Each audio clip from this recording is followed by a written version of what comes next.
There is a moment in the gospel today that quietly shakes the whole neighborhood. A child is born, a name is given, and suddenly everyone begins to ask, what will this child become? John the Baptist enters the world not with fame or noise, but with purpose. His birth reminds us that God often moves in quiet places, through ordinary people, and in moments we least expect.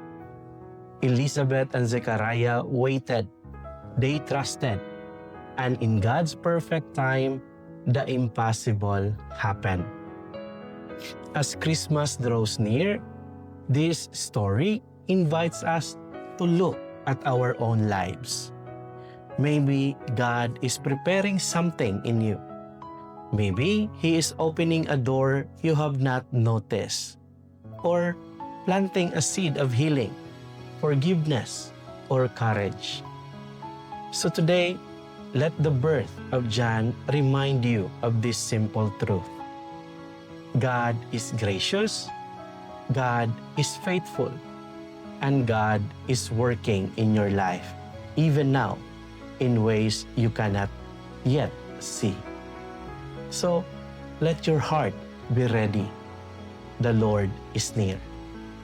Amen.